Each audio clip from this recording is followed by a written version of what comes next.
बहुत पुराने समय की बात है। किसी गांव में 4 मित्र रहते थे। एक जाट, एक नाई, एक कुम्हार और एक ब्राह्मण। चारों का आपस में बड़ा याराना था और वे साथ साथ ही जाते थे।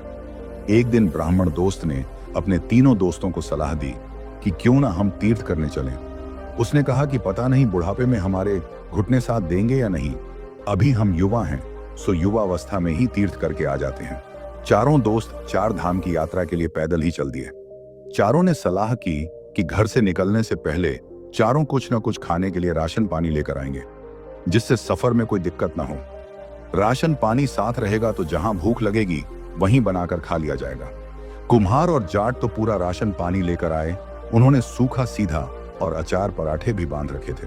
पर ब्राह्मण और नाई को तो दूसरे के घर खाने की आदत होती है, इसलिए दोनों ने ही कुछ नहीं लिया। चारों दोस्त चल दिए। रास्ते में जहां भूख लगती या तो कुम्हार अपना खाना देता या जाट। इसी तरह उनके 2-4 दिन तो निकल गए।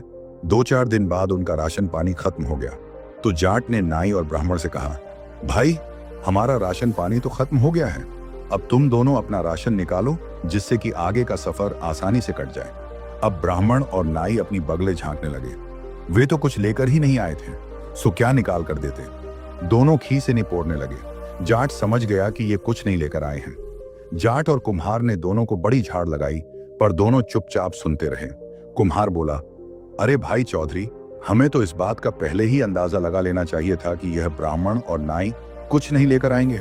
उसने कहा, यह तो दूसरों के खाने पर निर्भर रहते हैं और हमें सुनाया भी नहीं कि कुछ नहीं लेकर आ रहे हैं, नहीं तो हम थोड़ा थोड़ा राशन और ज्यादा ले आते। उसने कहावत भी सुनाई, गडरिया ब्राह्मण नाव भेद दे ना काऊं। फिर कहा, अब क्या ही करें, दोस्त हैं सो निभाने पड़ेंगे। चलते बहुत थक गए थे। भूख प्यास से उनका हाल भी बेहाल हो रहा था। शाम होने वाली थी, सो एक गांव में डेरा जमा लिया। गांव के लोग बड़े संपन्न दिख रहे थे, सो ब्राह्मण ने अकल लगाई, क्यों ना आज यहां से भिक्षा मांगी जाए। जाट को और कुम्हार को तो शर्म आ रही थी। उन्होंने कहा, हम तो राशन पानी लेकर आए थे, तुम ही दोनों खाली हाथ आए हो, सो तुम ही भीख मांग कर लाओ।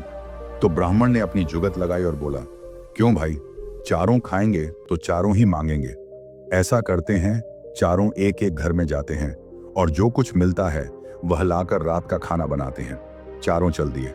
एक एक दरवाजे पर पहुंचकर चारों मांगने लगे, भाई हम बड़ी मुसीबत में हैं, हमारी थोड़ी मदद कर दो। जाट को एक घर से चावल मिल गया, ब्राह्मण को दूध और नाई कहीं से थोड़ा सा गुड़ मांग लाया। अब कुम्हार लकड़ी का इंतजाम करने लगा। उसके पास एक हांडी थी। कुम्हार का जाया